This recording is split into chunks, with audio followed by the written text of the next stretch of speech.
The subject matter of this tape is God and Humans.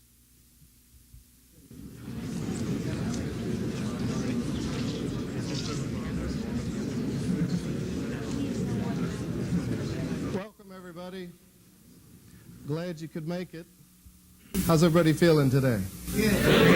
Good. We're going to talk about a very exciting topic today, and that is the nature of God, the unseen parent. All the time, religious people are telling us that God is a parent. He's a loving parent. But actually, there's so many different concepts about God, isn't there? Some people think that maybe God is just some sort of creative force.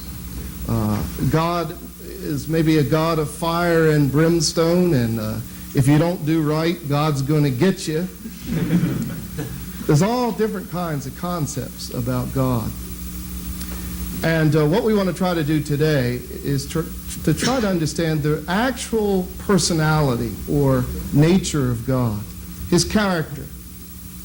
And, actually this has been a mystery throughout history because, well, we have a problem with God, don't we?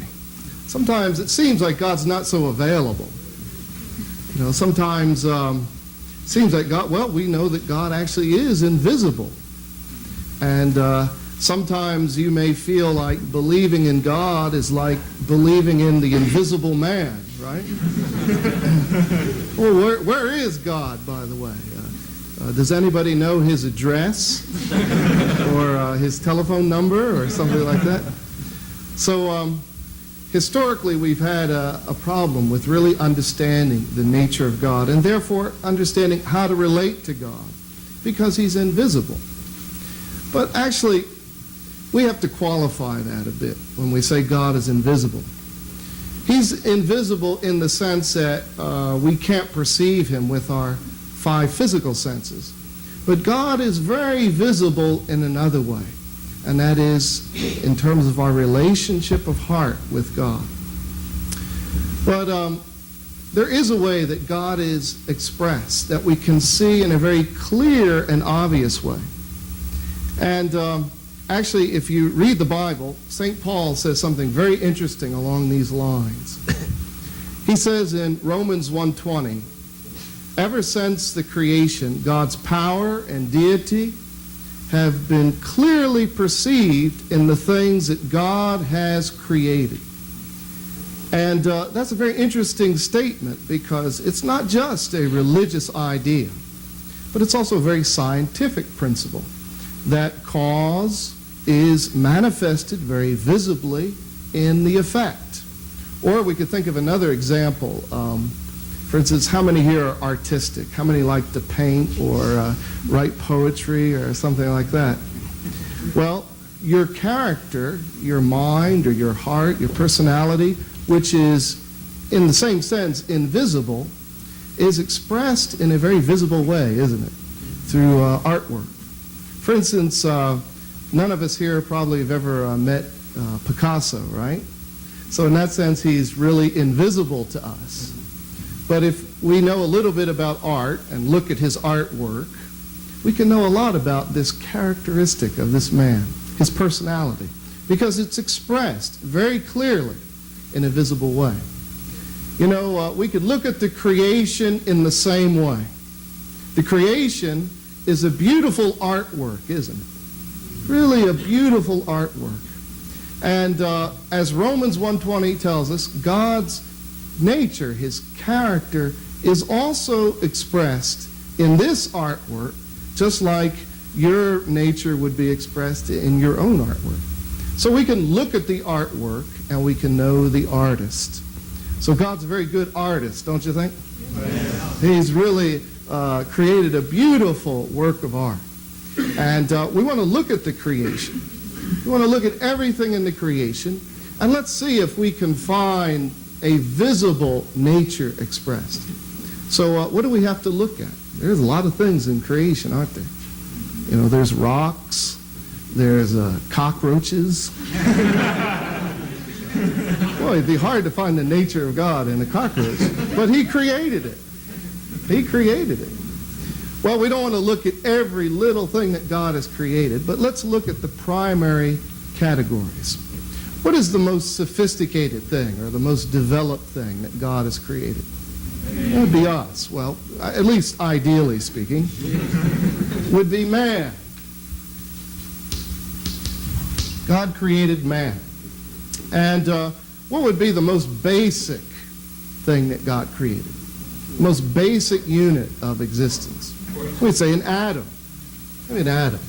So let's look at all the things. From Adam up to man, there's a certain hierarchy of creation. And actually, what we're saying is God has created all things. God has created all things, but God is invisible, and his characteristic, his nature, is invisible. It's unknown. But what we do know, according to Romans 1:20, God has manifested himself in all the things that he has created. From the smallest thing to the greatest thing, God has expressed his invisible characteristic in a visible form. So if we look and can find a common characteristic in all things that exist, from man to atoms, then we can understand that must be an expression of the invisible nature of God. So let's look. What do you have in common with an atom? It's sort of hard to compare.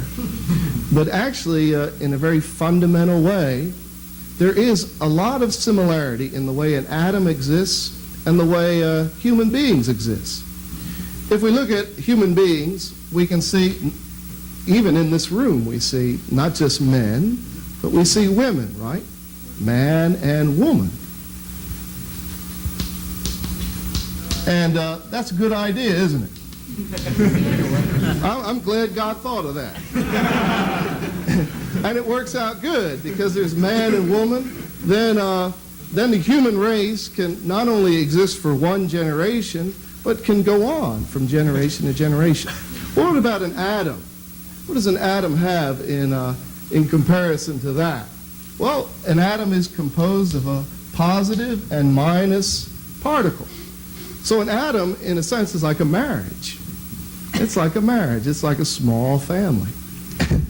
So there is a comparison. And actually, if we look at every primary level of creation, we can see the same principle of positivity and negativity.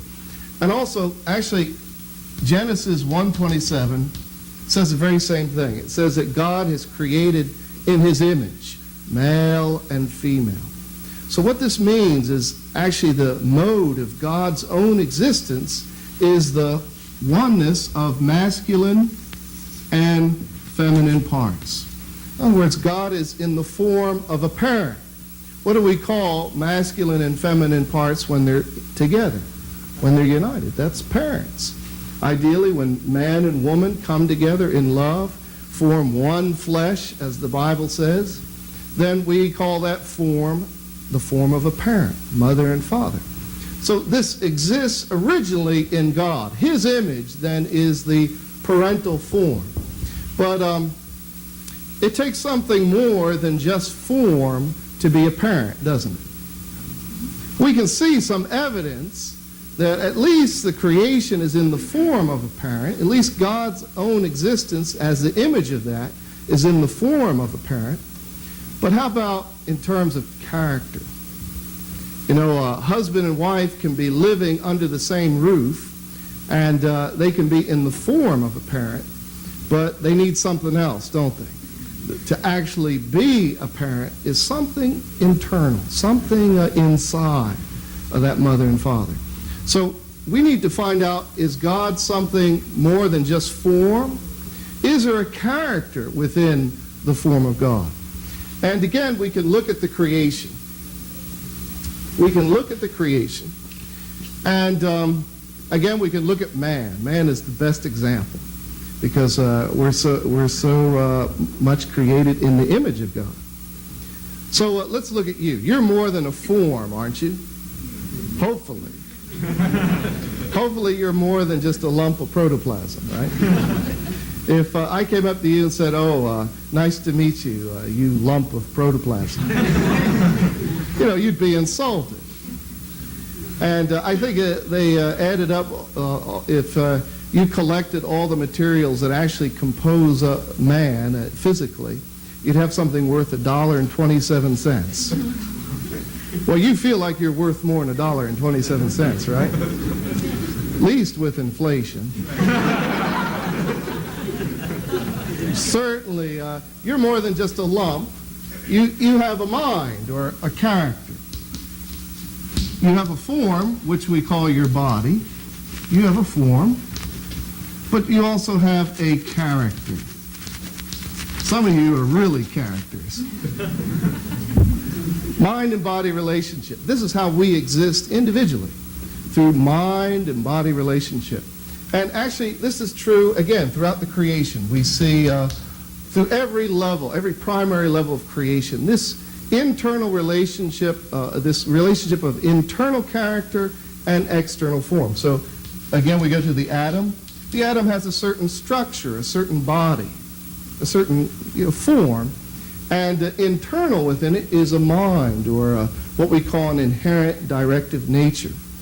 So because we see this relationship on every primary level of creation, then again we come back to the origin of this system. It must be the expression of God's own way of existing.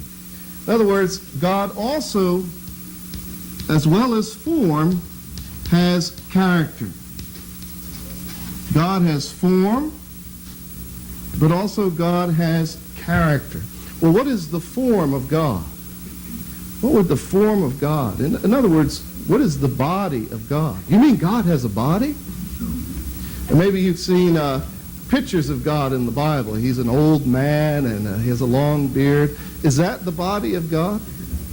No, God's body is much bigger than that. The body of God is the energy of the universe. We're sitting around here and living in this world, and we think this world is so concrete and just so material and so substantial. But actually, even scientists tell us that if you push out all the empty space in the universe, you'll have almost nothing. It's all empty space. Now, that's something I'll let you think about after a while. It's all empty space. So in other words, actually what the universe is an energy field. It's an energy field. And, well, that's really amazing, isn't it? And actually, energy is invisible, cannot be created nor destroyed. It's eternal. So this energy, or we could call it invisible, universal energy, this is like the form of God. And actually, a lot of religions really relate to God in this way. Well, God is energy.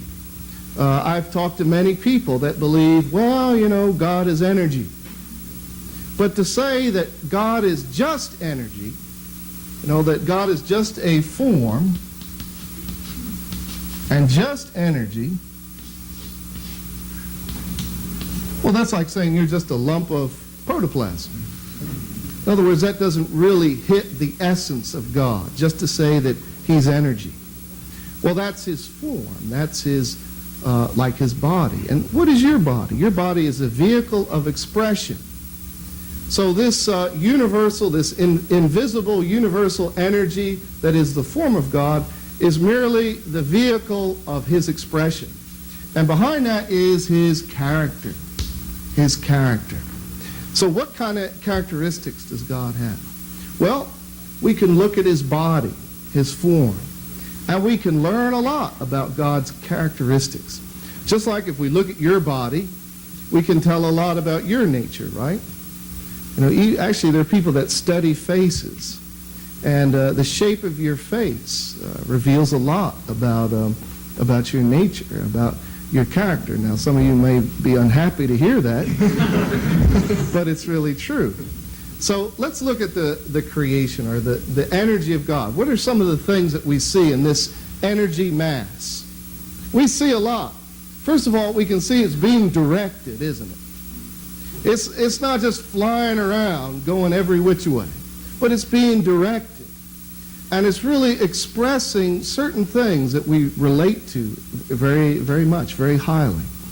For instance, if you've ever stood on a mountain at night and looked up in the night sky, what do we see? Or if you ever looked at a flower, did you say, oh, look at that energy mass? No, it was beautiful. You saw tremendous beauty. We see beauty in the creation. Tremendous beauty. Can't we all agree that there's tremendous beauty in the creation? Yeah. I think it's something that we all agree on. You know, I could see in this audience here people from many different nationalities, but we all agree that stars are beautiful, don't we? Yeah. We all agree that flowers are beautiful. So there's an attribute within this energy form of beauty. And how do we relate to beauty? What part of us relates to beauty? Is it an intellectual experience? No, it's an emotional experience. So we can see very clearly that because we see beauty in the creation, we can understand that the Creator must possess a tremendous emotional characteristic, don't you think? God is very emotional. And if you've ever been on a mountain or if you've ever been in the middle of a thunderstorm, boy, you can realize, oh, this God is really emotional, isn't he? But also if you see the tender, delicate nature of a flower, you can see that God has many aspects of his emotion. He has anger, but also he has tender love, a tender, loving God. But we see something else also when we look at this energy form, the universe, and this invisible universal energy. We see tremendous lawfulness, tremendous order and harmony, don't we? So we see incredible order. Incredible order. And what does that mean? That means that this energy field is not just flying around without any thought or any idea. There's a tremendous idea behind the creation. And that means that God possesses the characteristic of intellect. God is smart. Don't try to fool God because he is smart. He's the one who created intellect. He is so smart. And even more than being smart, he's aware. He's conscious. Intimately, he is aware of you. He knows you. The Bible says he knows the number of hairs on your head. That means he really knows you well, don't you think? I mean, God's not just interested in the number of hairs on your head, but certainly he's much more aware about the nature of your personality. So this is why always the beginning of self-awareness is relationship with God, because he knows you better than you know yourself. So we see order in the creation, tremendous intellect in God. And also one final thing, we see in the creation tremendous purposefulness. That's a long word. Purposefulness. That means that everything in the creation has something to do, doesn't it? Have you ever seen a squirrel that was unemployed and didn't have anything to do? I don't know what to do. Or is there any atom in this floor that's just hanging around? I don't know. Who am I? Or a tree that's sort of questioning his own self and the purpose of his life? Everything has a purpose that it is fulfilling, and that's why there's such harmony and relationship in the creation, except for human beings, right? We're the ones that are asking all the questions. But we see tremendous purposefulness. Everything has a purpose, and that means that God is a God of will. He has a plan. He has a desire. That's why everything has a purpose and is moving towards the fulfillment of some predetermined plan or idea. God has a will. What is will? It means, it's sort of like ambition, to make things better. Well, God isn't just interested to make things better for himself, but to make things better for his family. He wants to see your life improve and become better. That's the ultimate expression of God's will. So when we're talking about God then and his nature, we're talking about a God of parental emotion, parental intellect, and parental will. God loves you. He's aware of you and is thinking about you. And he has a will for you.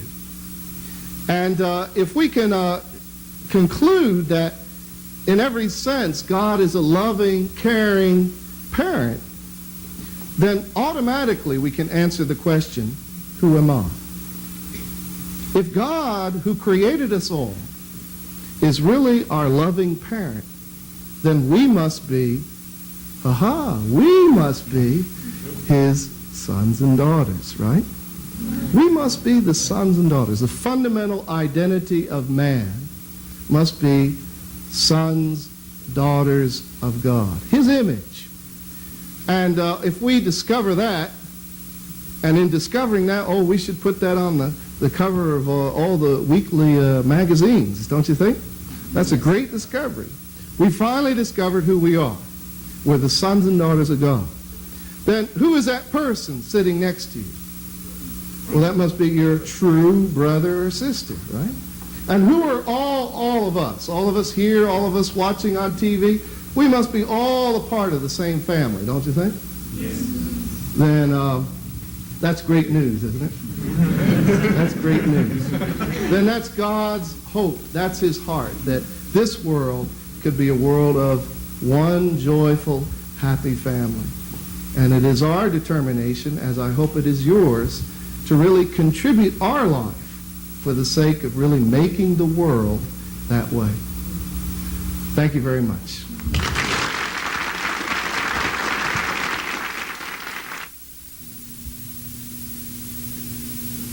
The central point of Kevin McCarthy's lecture, God the Father, are, first, God is invisible, and his nature is expressed in creation.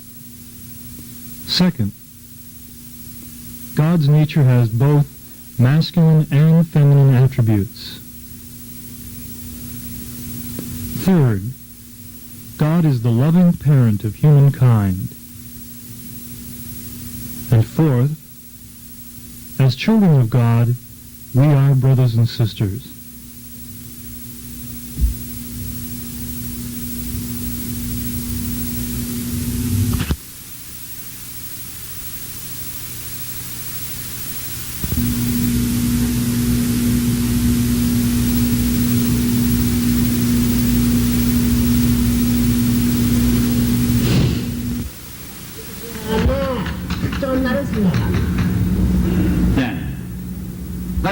God is thinking about the day, then he's thinking about entire 360 days continually, each day, marking each day, or he is remembering special days. Special day.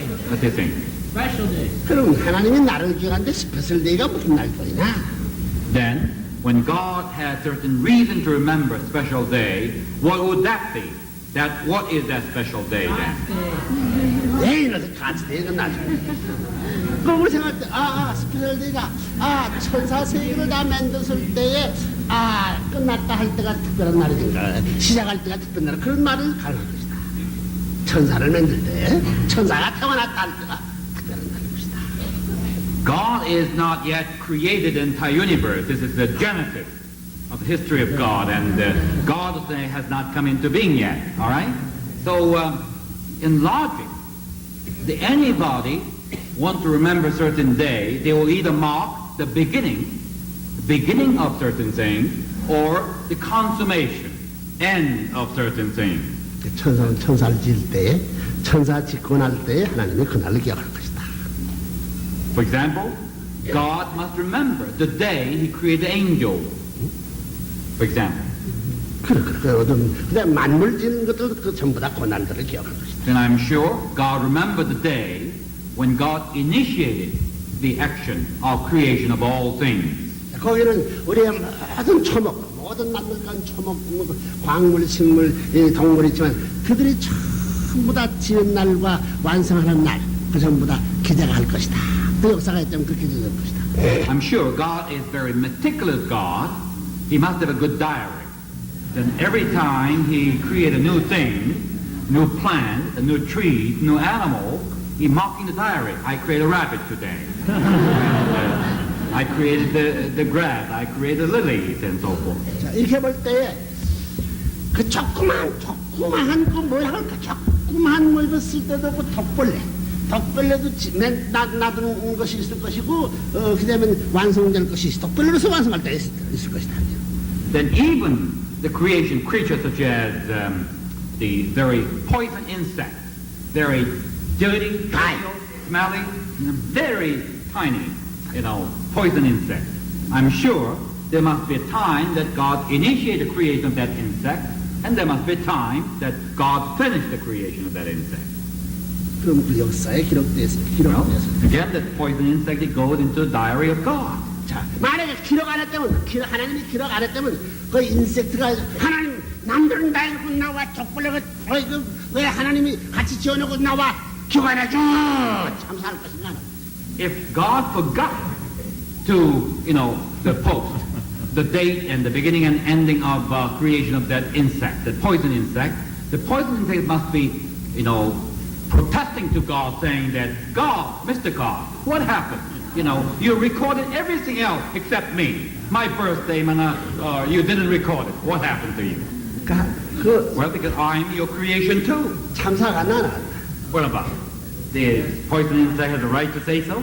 자, 그럼 하나님, 이놈아, 너 저기 있기 때문에 안 줘. 그럼 하나님 못해. Then God will say, shouting back to the poison insect, that the reason I didn't, recorded your, beginning and ending, because you have a poison. I don't like the poison.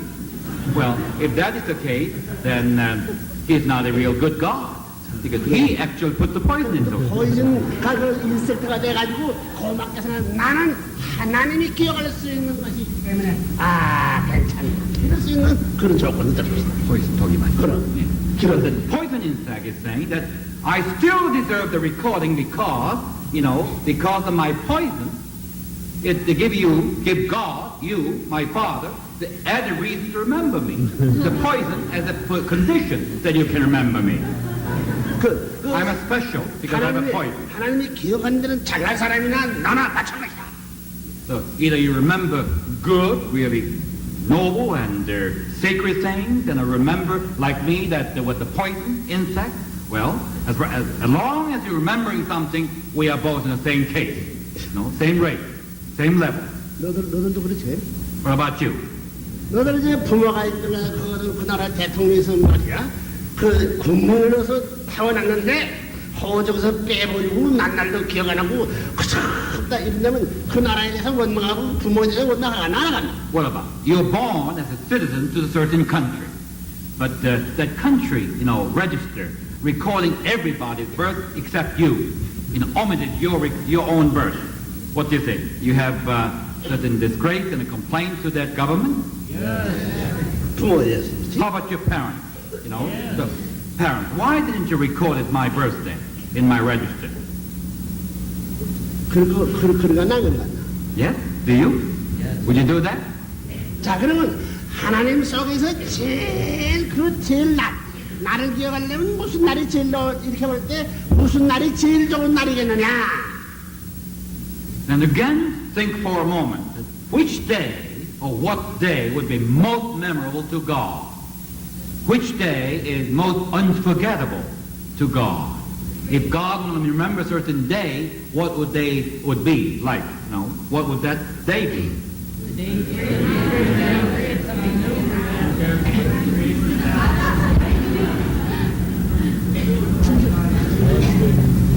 마음 좋게 기억하려고 했으면 사랑하는 아들이 태어나고 딸이 태어난 날이다. 그걸 다 반대할 수는 없다. I'm sure no one can deny God will take a joy to remember the day when his loving son and daughter were born. Is that right?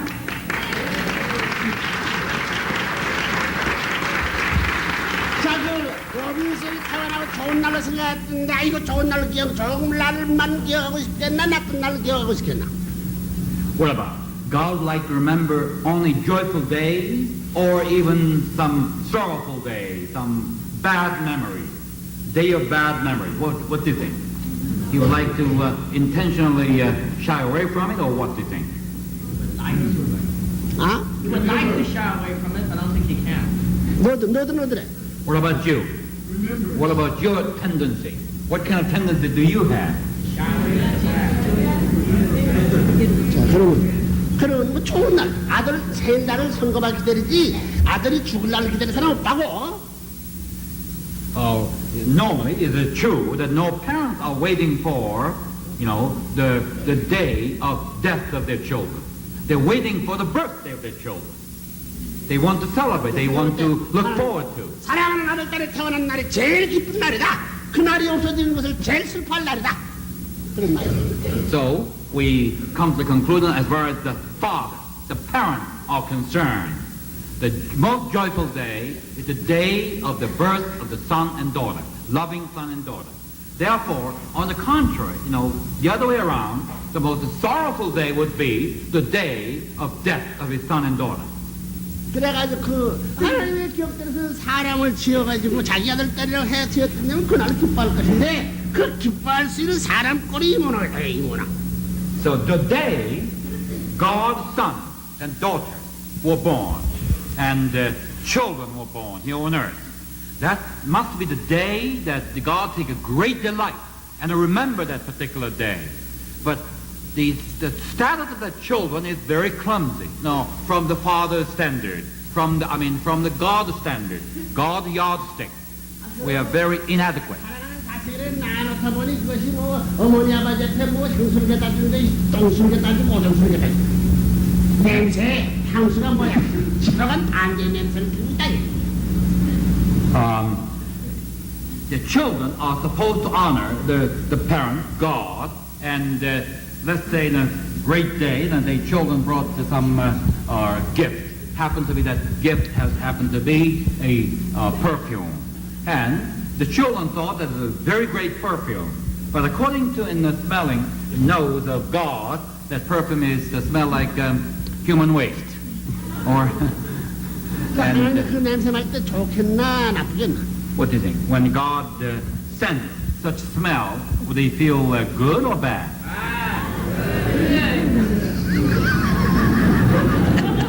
자, 그 스멜이 아이고 태어난 아들을 아이고 이놈의 자식 태어났어요 안 했으면 좋겠다 이렇게 돼야 되겠나? 아 이래도 좋다 할 수 있어야 되겠나?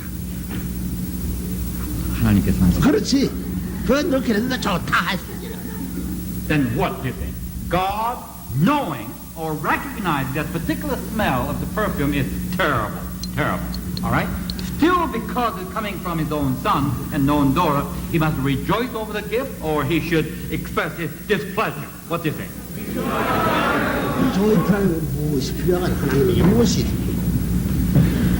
Then there must be something else that 하나님을 기쁘게. 하나님의 무엇이 있어야 되겠나 이야? So, 거기 하나님 눈으로 보기도 그걸 싫어하고 냄새도 싫어하고 그러니까 맨지도 싫어하고 이거 듣기 그거 뭐똥 싸는 소리도 다 싫다고 어쩔 싸는 다 싫다 다 싫은데 뭘 다 좋게 버리면 무엇이 해야 되겠나? So for God, everything, no matter what, even it's clumsy to his eyes and clumsy to his ears and very bad to his nose and nothing really pleasurable. But yet there must be some element that make God that unconditionally everything, embrace and God embrace and everything must be a source of rejoicing. What are those elements, do you think? 이건 뭐라고? What did you say? 고차적인 그 무엇입니까? 고차적인 것? Something noble, something high, something out of this world or sacred. 그렇기 때문에 그런 것이 뭐겠냐? 사랑일 것이다. 에? What would have that kind of substance, or probably the love, or love. Love might do it. Run to love. 그것이 그러면 하나님이 생각할 때 하나님의 믿게 될 때에만 태어난 그러한 나를 기억하는 것보다도 그 똥을 싸고 냄새 피워도 그 좋아하는 그 순간에 자기가 생각할 때 볼 때 사랑이라는 걸 두고 삼고 사랑을 알 때 그 순간하고 얻은 것이 하나님 앞에 더 기억할 만한 순간이다. 그렇지. 태어난 아들하고 말이야. 아들 태어났으면 평소였으면 사랑이 없으면 냄새를 다 싫어하고 다닐 것인데 사랑이라는 걸 두고 삼고 냄새라는 걸 커버할 수 있는 그 사실을 느끼고 좋아할 수 있는 하나님이 됐던데면 그 하나님이 그 사랑이라는 두고 삼고 볼 때 기억할 만한 일이 아니겠냐. What about just the mere fact that the son is born and a daughter is born, and that is just a memorable day, probably a memorable moment for God. Well, in addition to that, that child is bringing very much displeasure. But God is embracing his son and daughter, disregard of displeasure, or uncomfortable smell, or whatever, uncomfortable appearance, because of love, and embracing with his children, and ecstatic joy is come back to him. Now, just a mere birth, and here they're evoking the power of love, and which moment would you think is more memorable to God?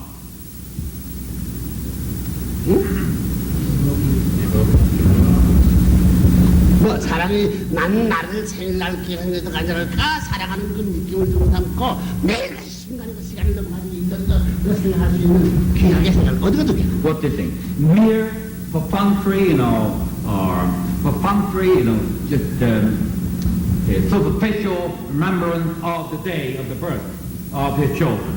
On the other way, that is, day after day, there is a stimulation of love that is stimulating the heart of God. And day after day, that the excitement of love or intoxication of love is just sort of overpowering God. Now, which is more meaningful to God, more value to God? Second one. 자, 세컨 워드. 그러면 하나님이 말이야. 하나님이 그 개대 애기 낳을 때 누워서 똥을 싸고 개대는 거 좋아하나? 개대.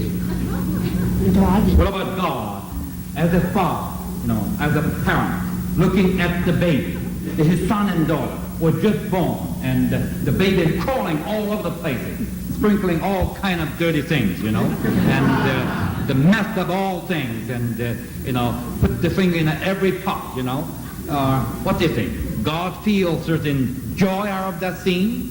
Yes. 오줌 싸고 똥 싸고 자꾸 하는 모양은 자꾸 큰다. 또 그 줄눈서 자꾸 먹고 자꾸 이제 자꾸 크고 그다음에 몇 달 되면 없다서 배늘하고 개고 그거 다 좋아한다. 왜 좋아하겠나? So child is doing all kinds of incredible things, and there's no limit. The messing up the thing, and going around, hopping around, and he could not control his bathroom. He cannot control his passing waters, and he's passing his stools everywhere, and even sticking his finger into his own stool, and all kinds of. And drinking a lot of milk and getting a lot of cereal. Well, each knocking, each event like that, what does it mean? For parents, those miserable events are marking the growth of the child. By doing that activity, my son, my daughter is growing up. 그 고잉업하고는 말미암아 하나님의 마음이면 사랑의 그 움직이는 박자가 고잉업할 수 있겠느냐 내려갈 수 있겠느냐. What is it? When the children is growing up, step by step, toward the higher status of existence, then while the children is growing up, the intensity of the parental love, also God's love is also growing up, parallel? Yes. Or a decline, or increase, or decline?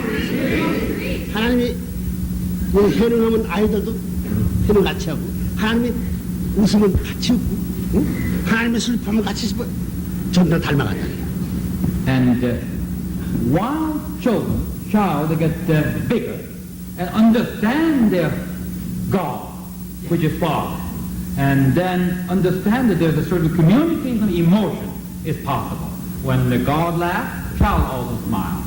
When God look at certain direction, child also look at a certain direction. 자, 그러니까 And, 너는 전부 다 자라가지고 부모님 하는 걸 다 말도 할 줄 알고 다 활동도 할 줄 안다. 그걸 볼 때 하나님은 더 높은 사랑, 더 넓은 사랑, 더 큰 사랑을 가질 수 있다. 말이 하는 거다. well, but the child is grown up, fully grown, and is doing everything that God does.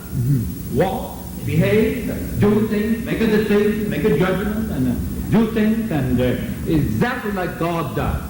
What do you think? God would feel very sad or alienated, or he feel even greater fulfillment? 자, 그런데 그러면 사람은 지금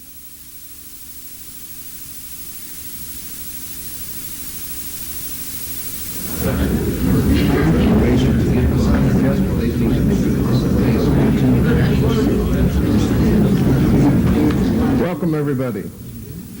So good to see you tonight. Tonight's topic is the three blessings. The three blessings. God gave man three blessings in the beginning. Probably you've read Genesis 1:28, where God says to Adam and Eve, "Be fruitful, multiply, and have dominion." And also you probably know of the story where Adam and Eve lost faith in God or disobeyed God's plan, God's instruction, went against God's commandment. And the result is this fallen world. So we've seen a history of strife and inhumanity to man, man being inhumane to man. We've seen war, we've seen starvation, we've seen all manner of evil. And even in ourselves, we've experienced contradictions and hardships. And as St. Paul said in Romans, he said that there's a war going on inside, a struggle between good and evil. And I'm sure we've all experienced that when we want to do good, there seems to be an opposite power working against us. So I think the general flavor of religion, all religion, is that man is somehow separated from God, that man has to come back to God, that man somehow has to overcome his sin, his problem, his iniquities, and reestablish his relationship with God. But you know, one thing that's missing, I feel, is a very clear understanding of what we are returning to. In other words, what was God's original plan when he created this world? What did he want when he created? And what kind of world did God want to see when he created man and the universe? Sometimes we don't think about that. But we need to understand that clearly, because ultimately this has to be the goal of religion, to restore the original ideal of God. So if we look at the scripture, we can see that God was planning a world of goodness. When God created, he was creating a world of goodness. A lot of people think that God created evil, that God created the serpent in the garden to tempt Adam and Eve, that God created this being that's called Satan to tempt man, to see if man will be faithful or not. That God somehow created evil as a challenge to man to see which way we would choose. But actually, the Bible shows clearly that evil came about as a result of man going against the plan of God.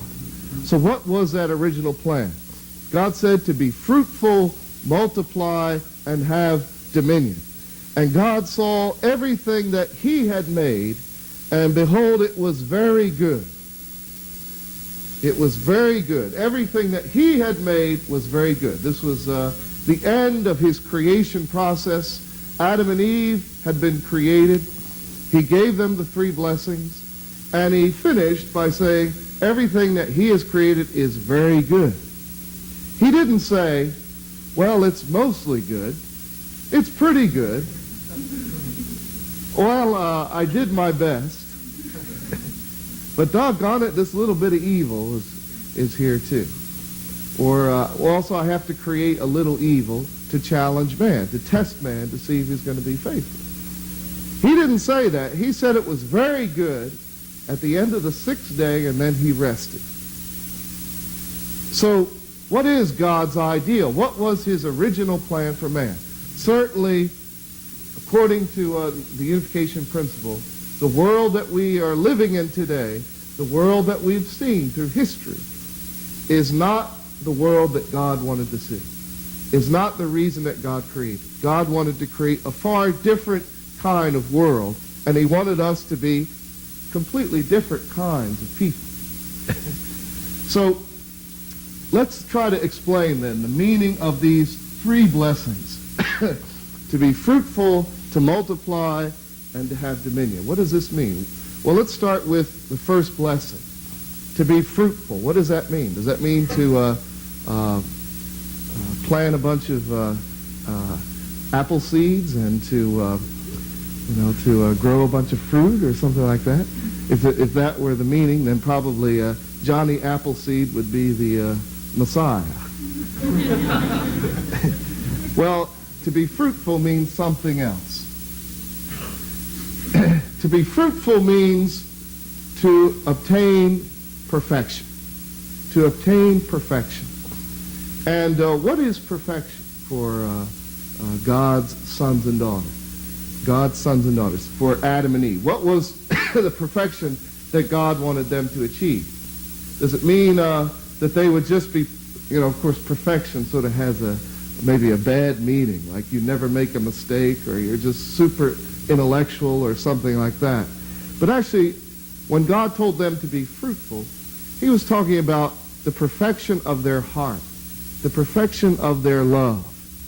And that's why they began their relationship as brother and sister, not as husband and wife, but as brother and sister, because they had to first individually perfect their love, so that in perfection then, their hearts would be one with God, individually. So Adam's heart would be one with God's heart, and Eve's heart would be one with God's heart. There'd be no separation between Adam and Eve and God.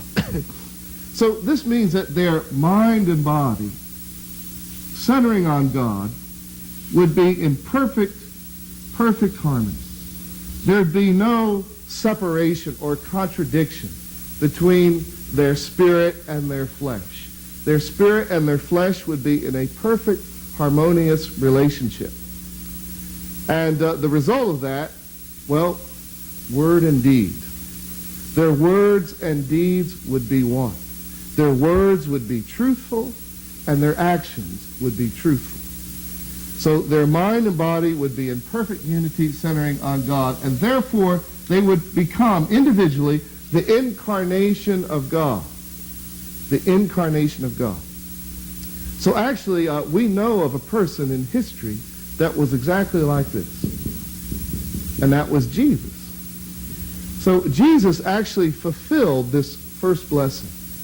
What Jesus became was exactly what Adam and Eve should have become, incarnations of God's Spirit, by perfectly harmonizing their mind and body, centering on God, so that actually the individual will be a perfect expression of God. So as you would see the individual, you would see God. We would call that a divine person. A divine person. What did Jesus say? He said, as you see me, you see the Father. He didn't mean that I am God himself, but he meant I am an incarnation of God's Spirit. Because my heart and God's heart are one, then as God feels something, I feel it. As God moves, I move in the same direction. So, therefore, perfect man, perfect woman are divine expressions of God. True people, a true person. That's wonderful, isn't it? And we can see right away that we're not like that, are we? Again, St. Paul talks about in the letter to the Romans about the war going on inside of him between his spirit and his flesh. This is our situation because, in fact, this ideal was never achieved by Adam or Eve. But also we see that, and let's move on then to the next blessing. So this fruitfulness then is like a prerequisite to the next blessing, which is to multiply. To multiply. Well, what does that mean? Does that mean, let's see, 2 times 2 is 4, and 4 times 4 is 16? Well, multiply means marriage. So we can see that there's a very important prerequisite here to marriage between Adam and Eve. The first marriage of all mankind. There's a very important prerequisite, and that is in this fruitfulness. God is saying to Adam and Eve, okay, before you have love between each other as husband and wife, first, consummate your heart with me. Each of you become an incarnation of my spirit. And that incarnation is the prerequisite for marriage. Perfection is the prerequisite for marriage. So we can see already another difference in the world, that that kind of concept doesn't exist, that we actually have to become the incarnation of God before we can be married. But why is that so important? And especially with the first man and woman, why was this incarnation of God's Spirit as a prerequisite for marriage so important? Because God wanted to be involved in the lineage of man. God didn't just want a relationship with Adam and Eve, but he wanted a relationship in the resulting lineage that would come from Adam and Eve. So if Adam and Eve would have had a perfect relationship with God, both the incarnations of God, then and completely standing as the image of God, you know, God created man and woman in his image, male and female. This means that God himself is existing with masculine and feminine parts in a state of oneness. So therefore, the natural direction for perfect man and perfect woman is marriage, that they come together in a perfect, God-centered love relationship. And what God puts together, let no man pull apart. But this love relationship would be impossible to separate. When perfect man and perfect woman would come together in perfect love, centering on God, it would be as impossible to divide that man and woman as it is to split the atom. You know, it's so hard to split the atom. The atom, by nature, will not divide. The positive part and the minus part will just come together, and they'll form something greater we call an atom, the basic unit of matter. Well, true man and true woman in a true love would be the same way, one and inseparable. The idea of divorce, what's that? There'd be no concept of divorce. It would be impossible to divorce. Completely impossible. This love would be eternal. And we would call this man and this woman then true parents. True parents. So Adam and Eve were meant to be the true parents of not only their own children, but the entire lineage of man. So from this foundation, we would see a true family, and this true family would then expand to ultimately a society, and this society would expand again to a nation. And this nation would expand to an entire world. An entire world. And what kind of world would that be like? That would be a world that would be an incarnation of God's Spirit. So God wanted to incarnate in the individual, then incarnate in the family, incarnate in the society, incarnate in the nation, incarnate in the world. What kind of world would that be? A world that manifested the incarnation of God. Well, that's what Jesus meant when he said, the kingdom of heaven is at hand. That world we would call the kingdom of heaven. The kingdom of heaven. The kingdom of heaven on earth and also then in spirit. Now, if you want to find God, where do you usually go? You go to the mountaintop. You go out into the creation. You go sailing on the ocean. You go to meditate somewhere. In other words, you want to get away from people, right? You want to get out of New York City. If you want to find God, you don't go to 42nd Street where the people are. A man historically has had to separate from man in order to find God. But that wasn't God's original plan. Actually, according to God's original plan, it should have been the human world society that would be the perfect incarnation of God, the perfect expression of what God's personality is. That's what the kingdom of heaven was meant to be on earth. That's what the human society was meant to be. The perfect expression of God's Spirit. So you could see by walking down the street, you could really see what is God. You could really know clearly what is God. There'd be no confusion because man and his society would be a perfect expression of God.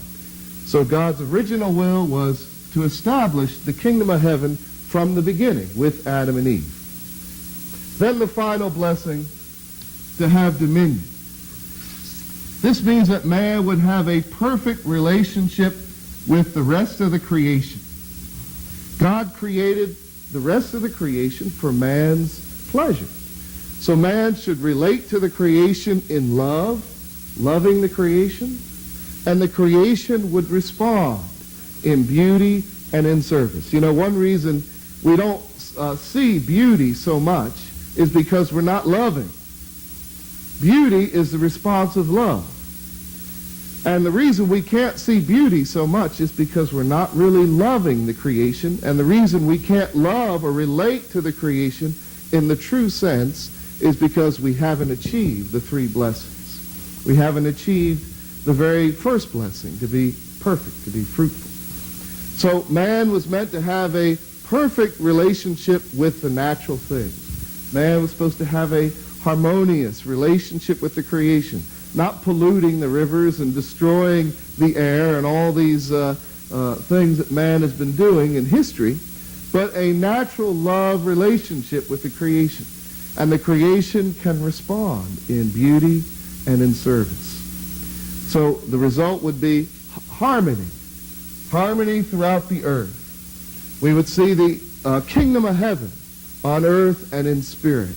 And we would see true men and women loving each other as brothers and sisters, loving each other as a true family. This was God's ideal. And this is the goal of religion. This is the goal of religion. Ultimately, the goal of God's providence is to bring back this original world. So let's pray that soon God can reestablish his original ideal. Thank you very much, and God bless you.